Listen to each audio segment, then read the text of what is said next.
We will reach 30 participants. Thanks a lot for connecting and for reaching us for this new webinar. So it's a pleasure to welcome you to this session and to introduce the Rural Transformation Financing Framework, or RTFF, an initiative developed by IFAD in partnership with the Climate Bonds Initiative. So our colleagues from IFAD will present you this tool that is a global public good designed to fill a gap in the sustainable finance market. The gap being the lack of structured financing frameworks for rural transformation and food security.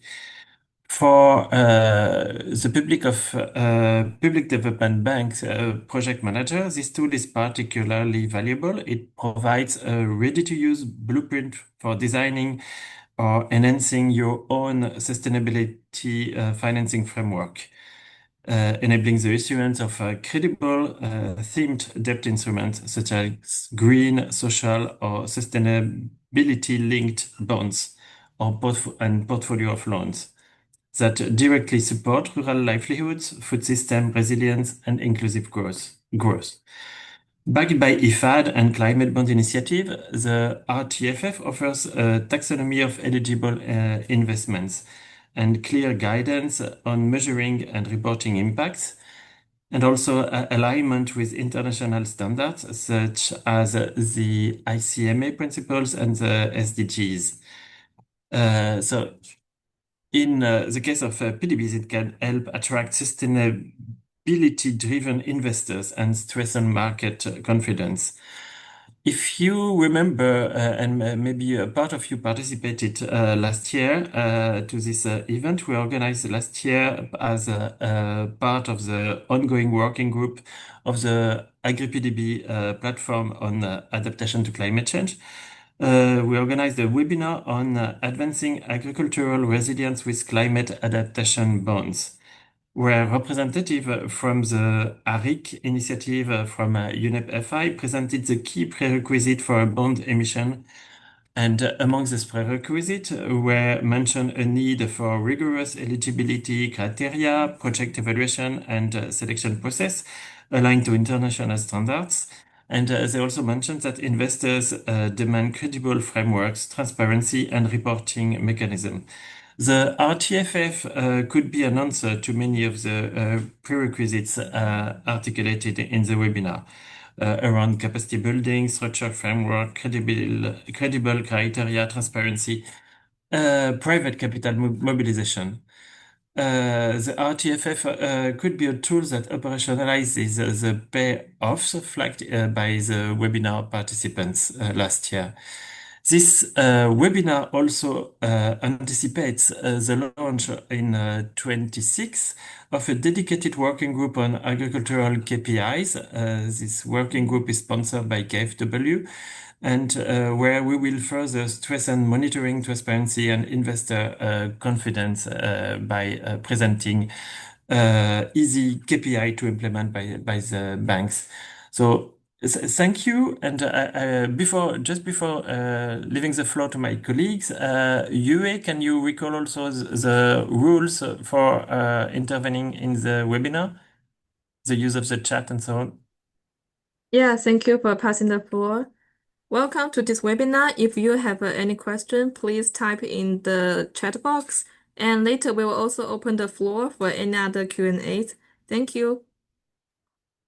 So thanks a lot. And I don't know who is starting. Sarah, Malek. Okay. Yeah. Can I? Do you hear me well? Very well. Okay. Thank you very much, Thierry, and thank you all from PDB's manager who joined this event, which is it's meant to be the pre-launch of the Rural Transformation Financing Framework. So we are offering this in avant-première to all of you to hear also from you what would be your interest and have a constructive discussion while we aim with the partnership of Climate Bond Initiative, who is a very knowledgeable partner in issuing bonds, in issuing frameworks and related taxonomy on green investment particularly. And the launch will be in coming weeks, and we will make sure that we circulate to you the final product as soon as we do. As Thierry mentioned, the RTFF is meant to be a voluntary global public good offered by IFAD with partnership of CBI. It's designed to encourage industry best practices in terms of the issuance of impact-related, sustainable, or themed debt instruments. So it doesn't only limit itself to bonds as debt instrument, but any other themed debt instrument that is meant to mobilize private capital or financing towards rural development, rural transformation, and the agri area related to that. And when we say rural and agri, we don't necessarily link it only to the agricultural side, but any other aspect that, for example, IFAD covers in its regular intervention, like as access to market, access to financing, enhancing the capacity, livestock, water management, land restoration, etc., etc. As you know, probably the industry developed over the last 5 to 7 years a lot of standardization and taxonomy around green, blue, marine, blue economy, but little was done around rural transformation and the agri element. And this RTFF aims to be responsive to this market gap. We had identified also that asset manager investor are also interested by having such similar framework with developed taxonomy and indicator, as I mentioned, as best practices, which will facilitate also for you later on the adoption of these of the selected indicator, for example, the selected taxonomy, and the way you report the use of the proceeds. With that, our aim is also that in developing the RTFF, that public development bank are at the heart of this initiative, and that we support you in the mobilization of private capital toward the similar objective. With that, I will pass the floor to my colleague, Sarah Musa, and from IFAD, and Abraham from Climate Bond Initiative, who will take you through the content of the framework. Over to you, Sarah. Thank you, Malik. Hello, everyone. Good morning, good afternoon, good evening. I would like to go through a presentation just to discuss the Rural Transformation Framework. I'll share my screen.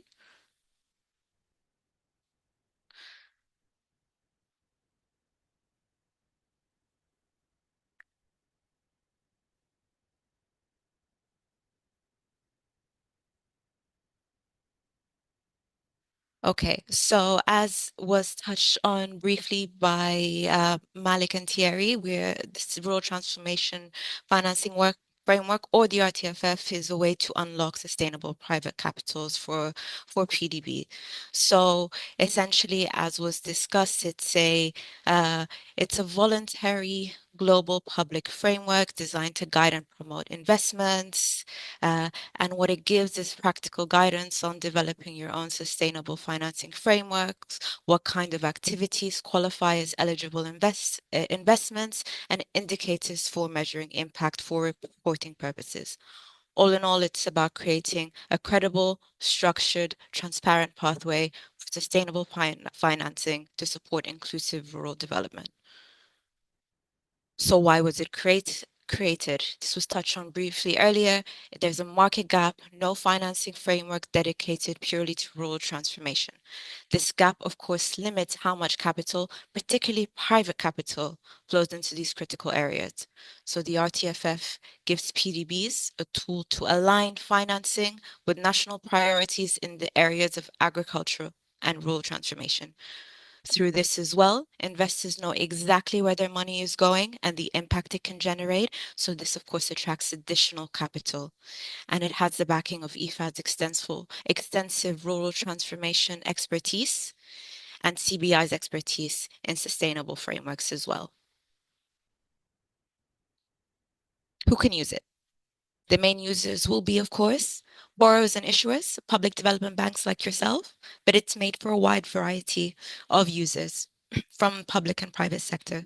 Of course, investors will be key users, using these frameworks as a reference point for impact reporting for the taxonomy as well as other stakeholders, as we have a few listed here. This includes development finance institutions or local food system stakeholders. So to sum up, anyone interested in financing sustainable rural transformation can leverage this framework. So let's talk about what's in it for you. There's a few points here. I'll just cover them very quickly and briefly. In its very essence, it promotes sustainable development, as this is a primary objective that is integrated throughout the framework. It boosts investor confidence as a structured, transparent framework backed by IFAD and CBI, which increases its credibility, of course.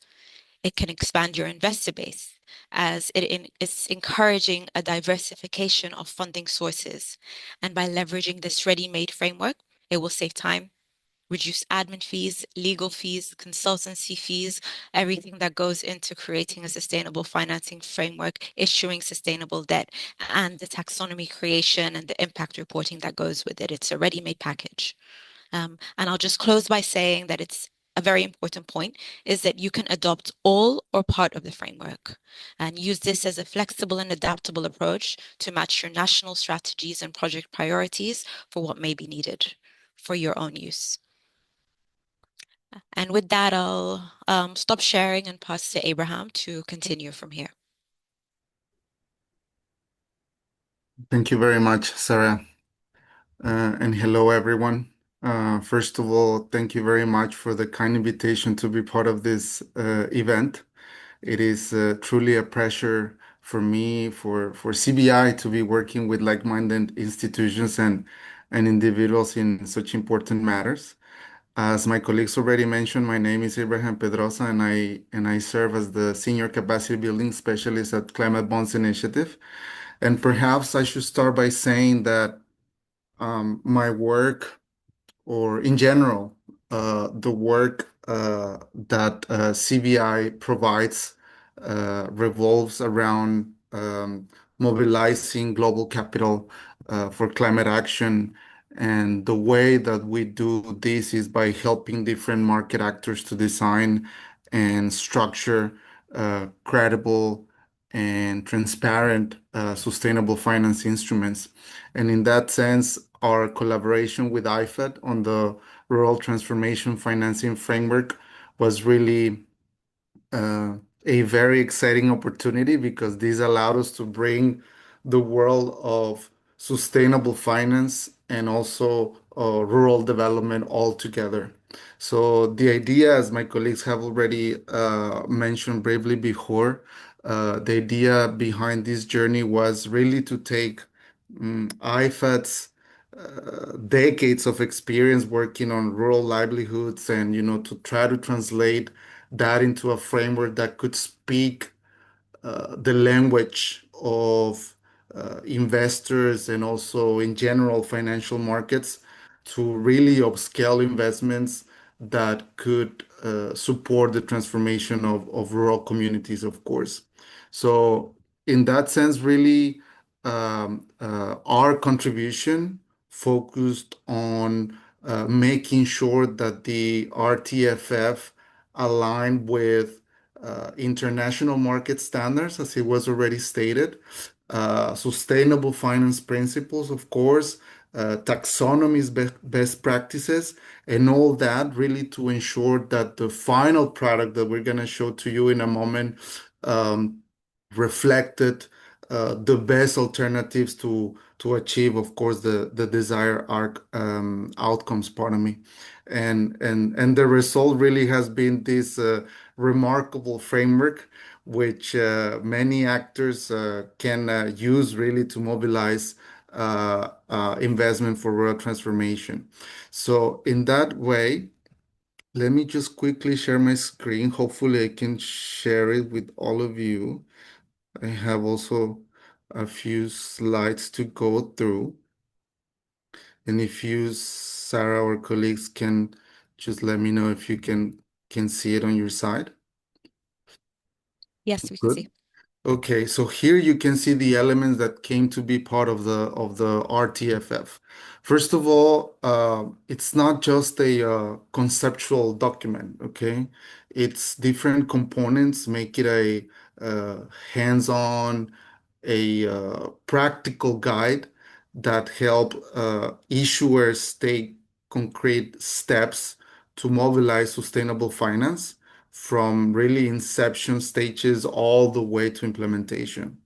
A core part of the framework is the guidance that it provides for developing what we call a sustainable finance framework, which is a key document really for anyone looking to structure loans or bonds or debt instruments. And these frameworks are aligned, with sustainable development objectives. So, in that regard, this framework, the RTFF, really provides a clear step-by-step approach for structuring these frameworks, and it also provides very useful illustrative examples that come from the market.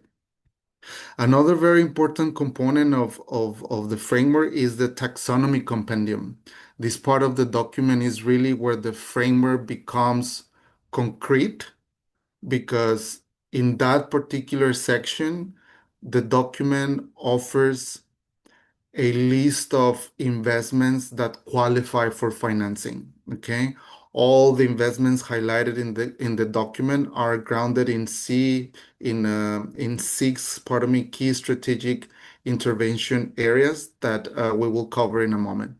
And finally, also perhaps very important for the market and perhaps particularly relevant or important uh, uh, um, for investors is the indicator section for measuring impact, which is the last section of the document. And in that sections, you can find examples of metrics, indicators that your entities, your institutions can use to assess the outcomes of the investments. Okay, and of course, we know that those indicators can also be used to report back to financing partners, etc. Okay, so really, in short, the framework can be seen as a comprehensive and practical toolkit, which takes you from identifying investments to also reporting on outcomes.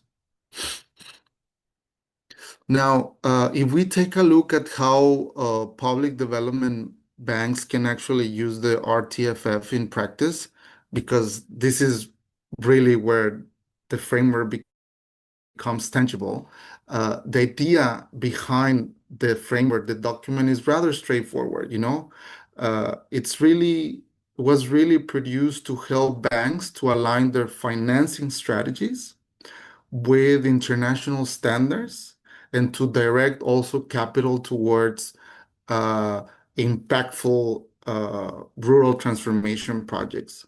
So in that sense, the framework really provides very clear guidance on how to develop, first of all, a sustainable finance framework, which, in simple words, is the document that will walk you through what a solid framework should include. For instance, you can find there, key components of a solid finance framework. And as I said before, it even provides real world examples that make it easier to apply it in practice. So it's not theoretical, it's really something that you can actually work with. Then very important is the fact that the RTFF, it also ensures alignment with international standards, as we have mentioned before, because it does follow, the principles of the International Capital Market Association, ICMA, which is I think, highly important because this means actually that any financing that is structured under this framework is also consistent with the same sustainability benchmarks that global investors, pardon me, already recognize in the market. Okay, you can see there at the bottom the IGMA's four main pillars, which are really the backbone of any sustainable debt instrument. But evidently, when applied to the sector in discussion, the rural transformation sector, then those principles, those pillars, pardon me, become more targeted. Okay, for instance, on the use of proceeds, the RTFF will define clearly which rural transformation projects are eligible.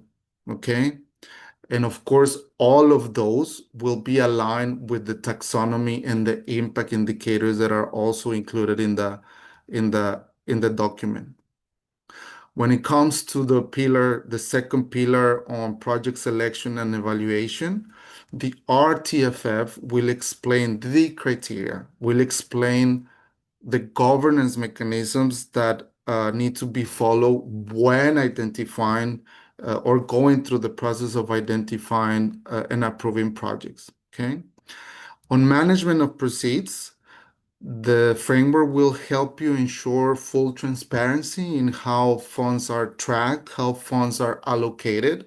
And this is very important because investors, by following these elements, investors will be able to see exactly or to know exactly where their money is going, right?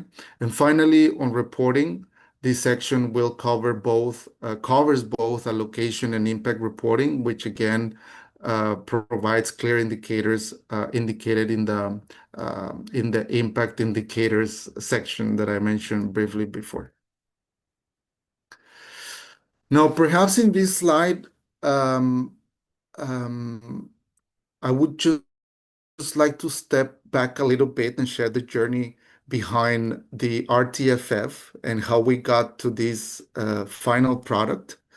As my colleagues briefly mentioned before, it all somehow started with the rationale that rural communities around the world face a persistent financing gap, right? And as we know, those communities are home to perhaps most smallholder farmers. And in many regions of the world, unfortunately, they are part of the poorest sector of society, right? And oftentimes they are the ones that receive only a very small fraction of, climate finance or global development. So the first step was really to understand the priorities and the challenges. We asked ourselves what kind of investments will really drive rural transformation and what interventions could simultaneously improve their livelihoods and, of course, strengthen their resilience, right? So from that reflection, really, we identify a set of guiding principles, which basically helped us ensure that all actions to be financed will focus on real rural development priorities, and of course, address or help and contribute to addressing the challenges that those communities actually face, right? So from those principles, we then define key strategic intervention areas, okay? You can think of these areas as the focus areas where investments can really make a big difference. Okay, perhaps those are the sort of ideas when thinking about these intervention areas. And the purpose of creating those was really to make things practical. We organized those into 6 major investment areas, which represent the main domains where financing can have the most impact. Then within each of those areas, we provided specific and practical qualifying activities. So here is actually where you will find examples of the types of projects and also investments that can be funded if aligned with the framework, right? So what is important again is that all of these that have been included in the RTFF, they are aligned with global standards, with the SDGs, with IGMA principles, and so on and so forth. Okay. And again, as I said before, the framework also provides indicators, and this again is just for the purpose of helping measuring and reporting on impact. Okay.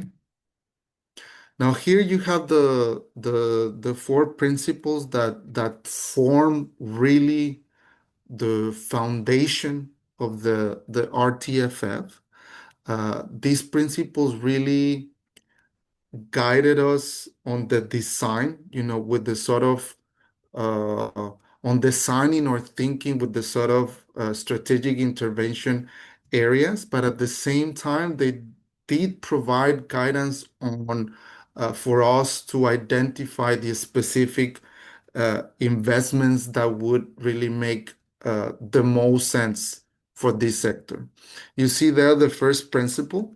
This is about sustainable infrastructure. This is really about supporting economic growth, improving living conditions, and making sure, that rural communities have equal access to resources, to infrastructure, to financial services. Okay. The second principle focuses on environmental sustainability. Here, the idea was to support sustainable agriculture, really, to strengthen sustainable value chain, to implement climate smart solutions, to manage resources responsibly. Okay, so really here the principle focuses on making sure that rural development is resilient and is environmentally sound.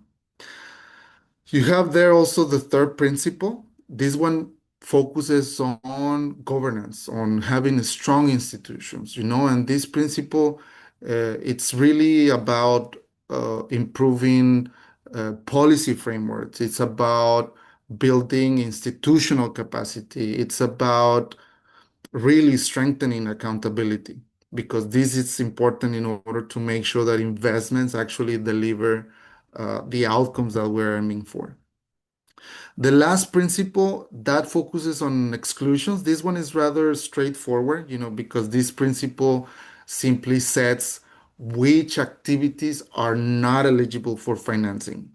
So here you can find information that can help you identify activities or practices that you need to avoid supporting, that practices that go against climate goals, against environmental protection or social equity as well.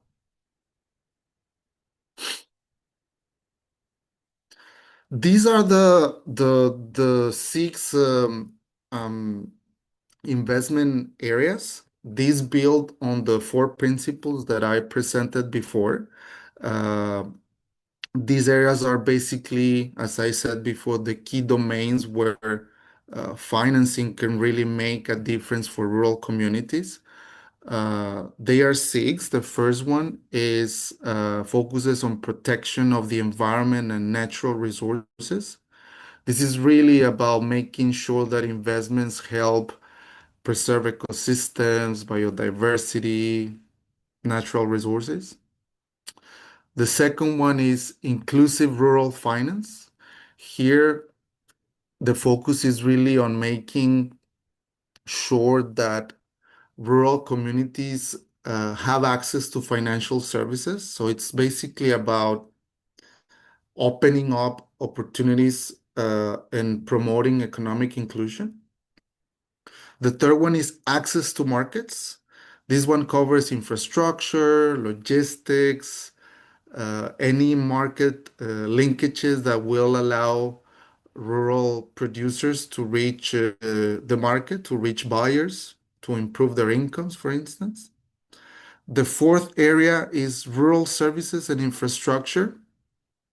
Here you can think of things like healthcare, education, energy, water, transport, for instance. So these are really services that will help improve the living conditions, the living standards of rural communities.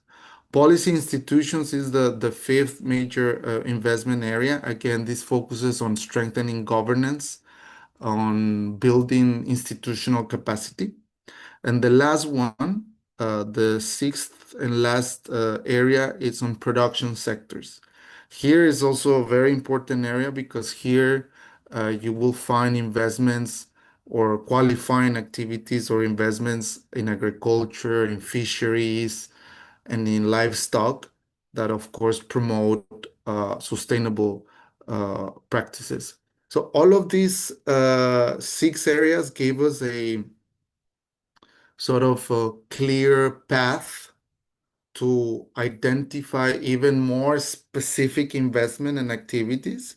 And if I recall correctly, we'll see that in a moment. If I recall correctly, over 70 or 80 specific investment activities are indicated in the framework, and all of them, of course, come with a very detailed description of the activity.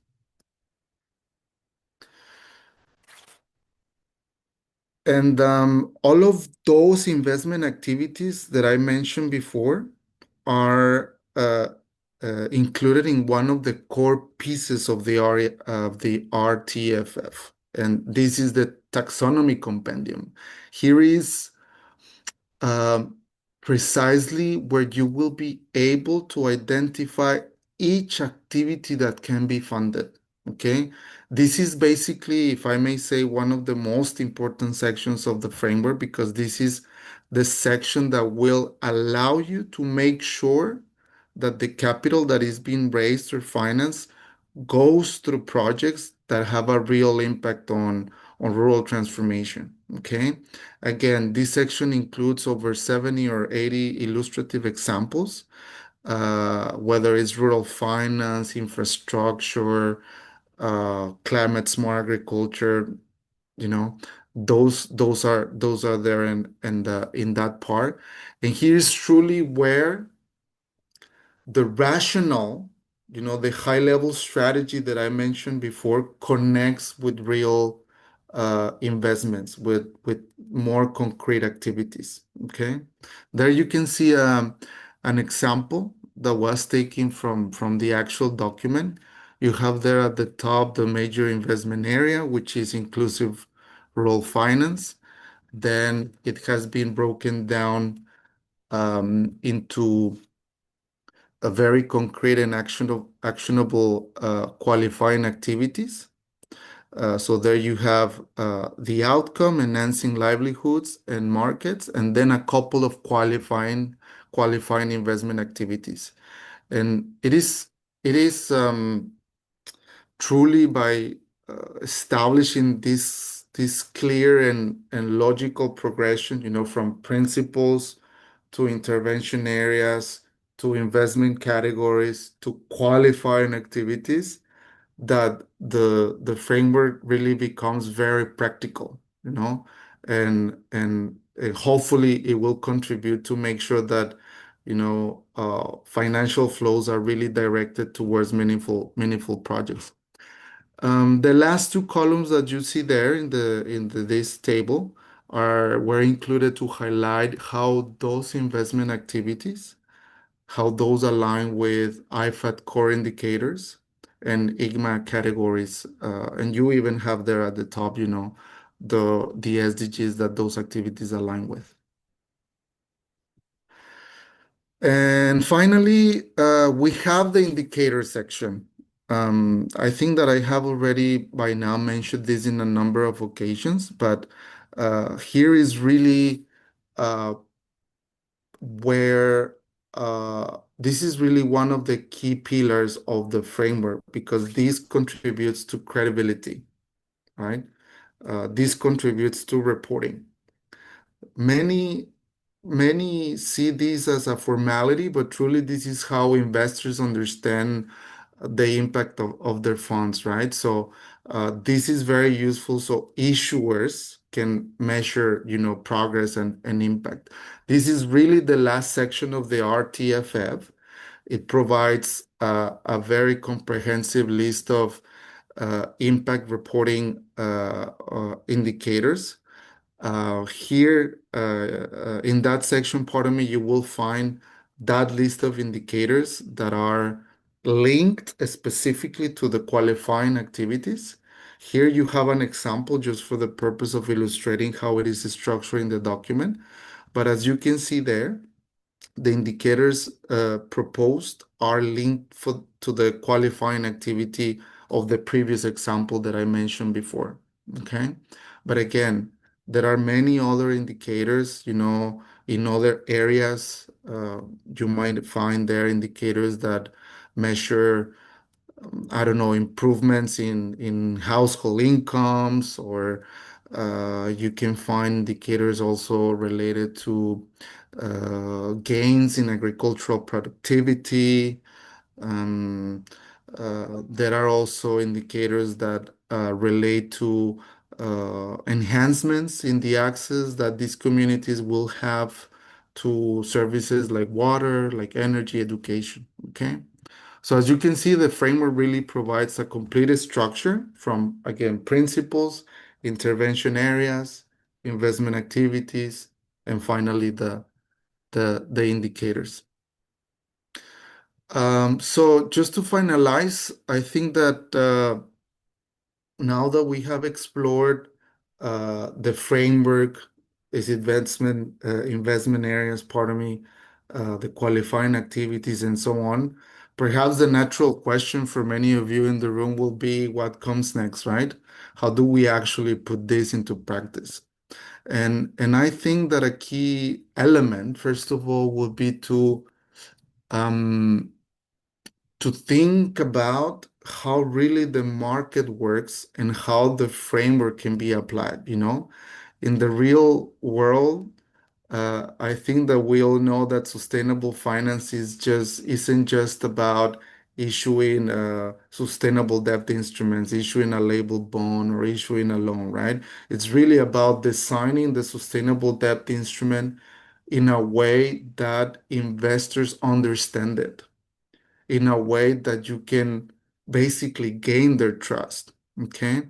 And I believe that that's why frameworks like the RTFF are so powerful, because they do provide a clear structure, a credible structure as well, that aligns with that aligns projects with market expectations, right?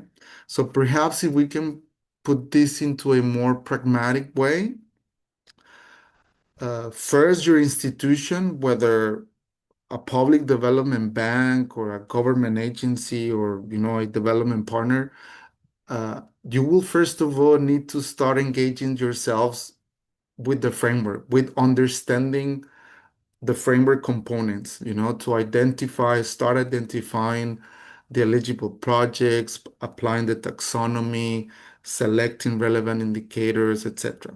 Okay.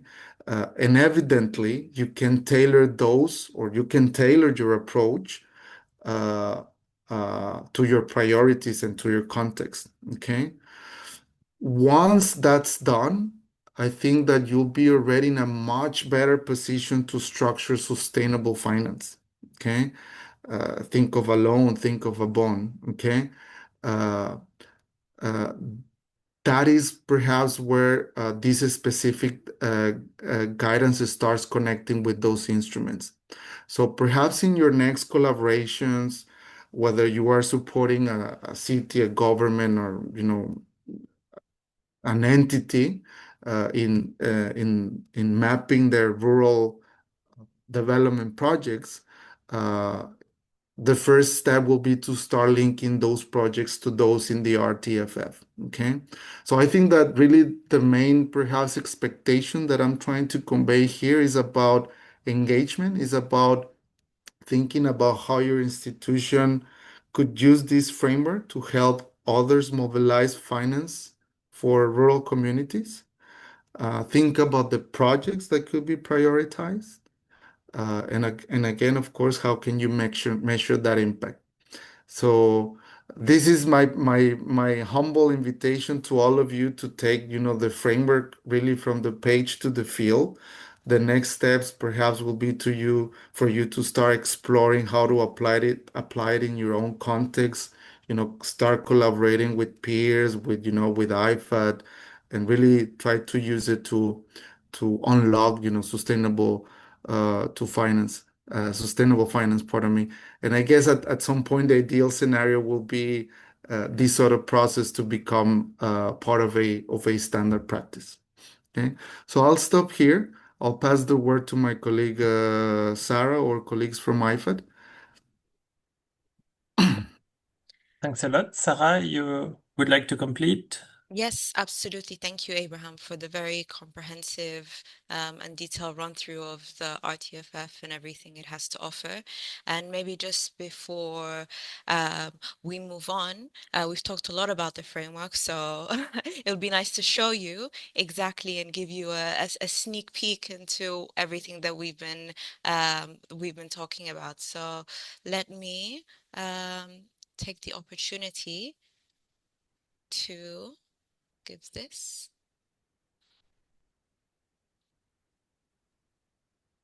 Thanks a lot. While you are presenting, I just want to mention to thank the audience also. I see that we have a large variety of audience. I notice Banco Agrario Finagro from Colombia, Mike from Malawi, CDC Benin, back from Thailand. México, Banco de Minas Gerais, Banco Nordeste do Brasil, Ban Rural Guatemala, BDA Angola, BDBA Argentina, Cicle di Brasil, Banco Fiji, NABARD India, CAM Morocco, Bagri Niger, Coffee de Peru, la Banque Agricole Sénégal, TADB Tanzania, BOAD, the Bank of Lesotho, Land Bank from South Africa, NDB Botswana, the Bahamas Development Bank, and I forgot many. Sarah, your turn. Great.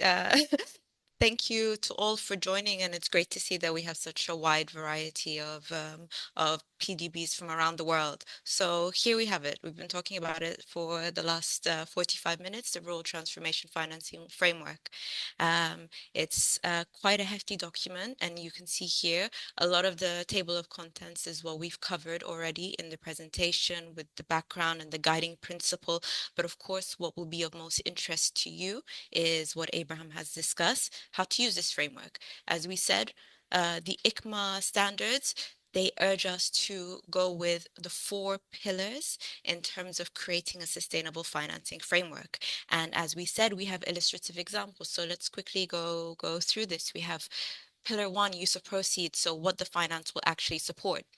Again, we have the illustrative example here, an extract from Chile's sovereign green bond framework. We have the living natural resources, land use in marine protected areas. This is the overarching principle here. And right under it, we have the eligible expenditure of forestry and marine protection. And this is what will show investors exactly where their financing is going into, what type of projects it will go into. And then we have the environmental benefits that it will come out of it, like climate change mitigation and biodiversity preservation, and it's related to the SDG contribution. And this should look very familiar, very similar to what we are presenting here in the RTFF, in the taxonomy, except what we're doing is to do with rural transformation and agricultural development. So Chile has used this green bond framework for their own issuance, and we are presenting something very similar here in terms of going from the overarching topic into eligible financial expenditures areas where the financing can go directly into it. And again, we go into pillar 2, which is the process for project evaluation and selection. So this is the area where we see how projects are identified and selected. And again, we have an example here. an extract from a real sustainable financing framework. We go from project identification to approval to assurance to the actual bond issuance to the bond issuance assurance. And these are all aspects that you will need to include in your sustainable financing framework. And we have the guidance here for you. And we go on to pillar 3, management of proceeds, which focuses on transparency, how the funds that have been raised will be managed responsibly, and how they will be used. And the example that we have here is from Nigeria's sovereign green bond framework. And they have their management of proceeds. You can see a little chart here on exactly where the financing will go, through which account, through the trustees, through the admin, how it will be managed, and what projects it will funnel into, and the reporting that comes out of it. So, and it also explains where the unused funds will go as well. So that's also part of it. So you can see a practical application as well. And finally, and perhaps the most important pillar with regards to sustainable financing framework is the reporting. It's because that's what the investors care about most. It's what they use for their internal purposes, and it's what they use to ensure that their money is going into where it says that it's going. On this aspect, it covers 2 elements, and one is how the proceeds have been allocated, and the other one is how the impact of those proceeds have been touched on as well. So we have another example here, and this is from the Dutch sovereign green bond framework. And you can see here, for example, the overarching category is renewable energy. We have specific results, or they have specific results indicators, for example, number of projects split by renewable energy. And then they have included it in a numerical value, and this is how they would report it exactly back to the investors. And as we can briefly touch on later, this is exactly what we have provided, exact indicators to go with the taxonomy and the eligible expenditure, but instead for rural transformation. And these are the areas that we have, and the taxonomy compendium that Abraham so kindly went through. Again, 6 investment areas. For each one, we have the overarching outcome of what we're trying to achieve and very specific qualifying activities that can help you form your project and develop a sustainable project that is related to the exact financing that investors want to see. And as we touched on earlier, we have the relation to the core indicators and the ICMA green bond principles and social bond principles, as well as the sustainable development goals here. And we have over 80 qualifying activities with each investment area for all 6 of them. And maybe just to show you here the breadth of and detail that it goes into to help you define the projects. And one of the other most important areas is potentially the production sectors, because there's quite a few here, and it goes into quite a lot of details, whether it's crop production, whether it's livestock, whether it's fishery and agriculture, agricultural land and water resources, or whether it's renewable energy. And I just want to mention that maybe not everything will be relevant to what you're trying to achieve, your national priorities, your NDCs, whether your Paris alignment goals. Not everything will be relevant, but this is for you to take and to look at what can be applied into your own projects, into your own goals, and adapt it to your own sustainable financing framework. It's not necessarily everything will be used, but we're sure that some things will be relevant and adaptable towards you and your individual goals. And then finally, just closing with the impact indicators. And it follows a very similar format as we had for the other ones, for the taxonomy above, but here we can see exact percentage of people of rural household reporting improved access to land. So examples of the potential indicators for everything that we have discussed previously. You can see how many, the breadth of it. Some of them are related to IFAD's core indicators, which we have mentioned, but all of them are taken from globally renowned institutions and frameworks that have been issued as well. So I would like to close with that, and just to have a practical to show you what we've developed here. And with that, I'll pass on to Malik to just say a few closing words.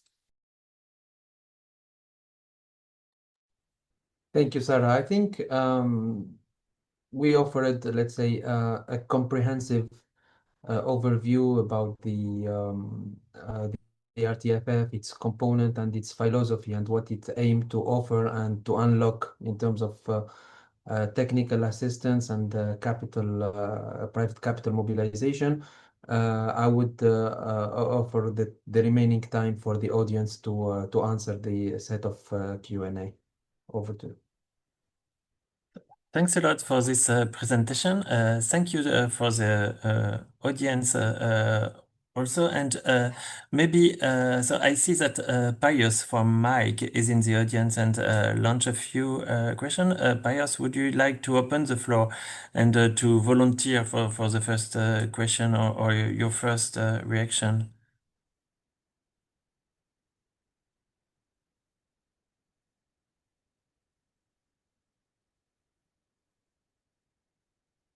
Do you manage, Pius, to hear us and to open the microphone?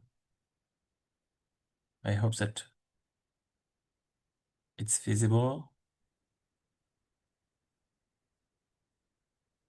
And in the chat, we had also the question of Stephanie Pierce. Hi, Stephanie. Hi. I think that you're connected from Dakar.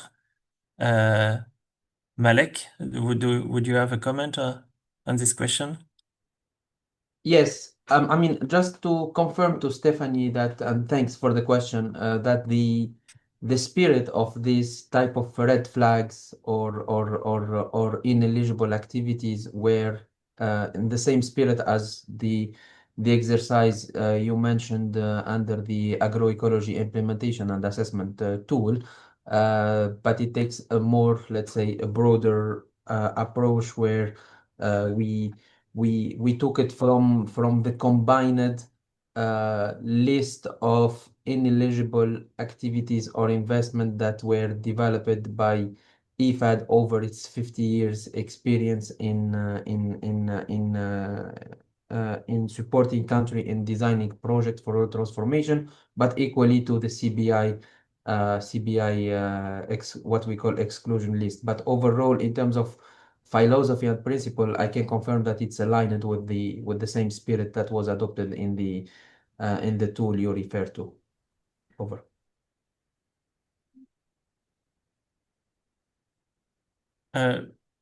Luisa, please, if you want to speak. Are there any questions in the attendance? Yes, there's some. I don't even see who is raising his hand. Yeah, it's Pius, yes, please, Pius. Yeah, thank you. No, so I was very interested to look at the document itself, and I was checking if it is available widely or publicly. I cannot find it anywhere. So I was asking whether the rural transformation financing facility project or document is a widely available project, so we could also access and see what's in there. Thank you. I can take that, Terry. Thank you, Lewis.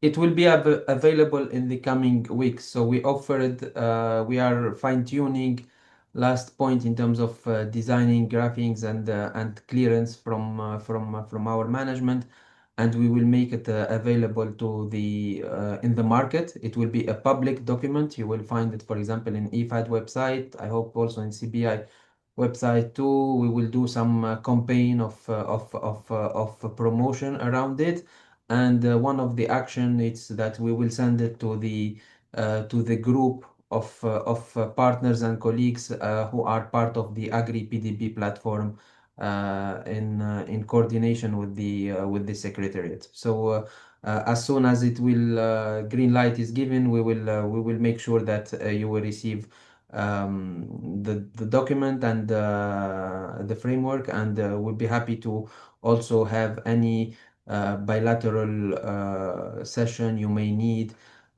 which probably will be followed up, I believe, by certain, let's say, opportunities of learning, sharing, technical assistance on how to implement part of or some of the pillars of the RTFF. Over to you. Thank you. Thanks a lot. Well noted, Luisa. I think that you are from Banco de Minas Gerais. And are there other questions in the chat?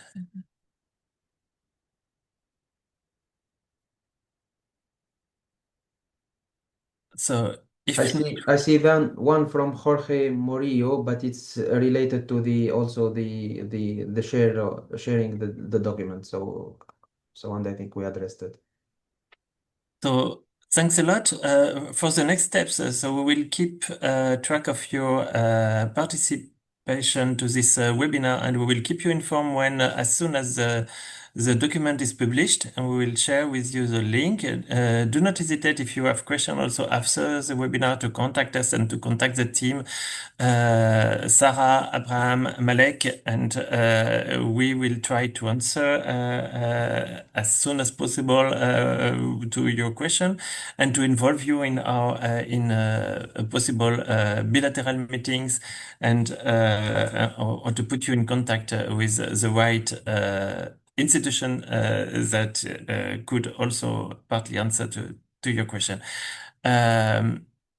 Many thanks, Sarah, for organizing this well event. Many thanks, Malek Abraham, for your presentation.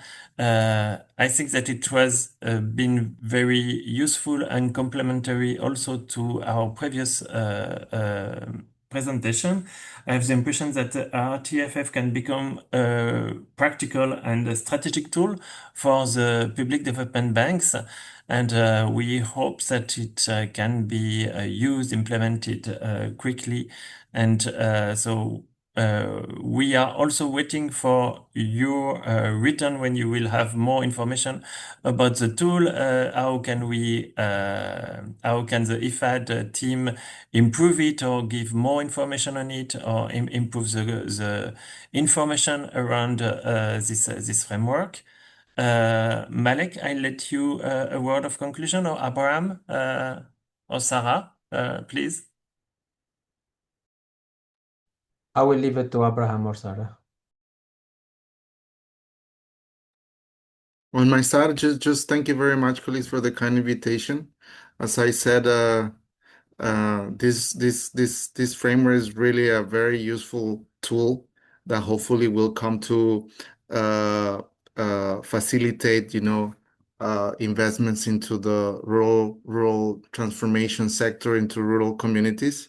And again, hopefully, we'll see at some point, having the ideal scenario of this being a regular process or a standard practice for all of you. I see a question of Nadia Carrasco. Nadia, would you like to take the floor?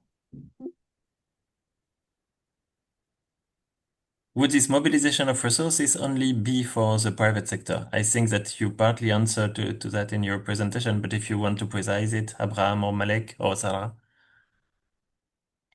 Sarah, the conclusion. Sure, it's not only for the private sector, it's for everyone. Private sector mobilization is a big topic and it's something that everyone is focused on, but it is for everyone. It's stakeholders range for whoever is interested in mobilizing finance towards rural sustainable financing. And with that, I'll close. Thank you everyone for your attendance. And if you would like to connect afterwards and we go through in more detail and more practical applications, please do get in contact. We believe that this is a very useful tool and very well timed in the market. So appreciate everyone's time today and please enjoy the rest of your days. Thank you. Well, thanks a lot. It was really interesting, and we hope to be able to present maybe again the RTFF when published, and it could be also to small groups of PDBs who share the same interest. Thanks a lot, and see you soon. Our next webinar should be in end of November on the necessity for a public development bank that have a portfolio in agriculture to have also a biodiversity strategy. See you soon. Ciao.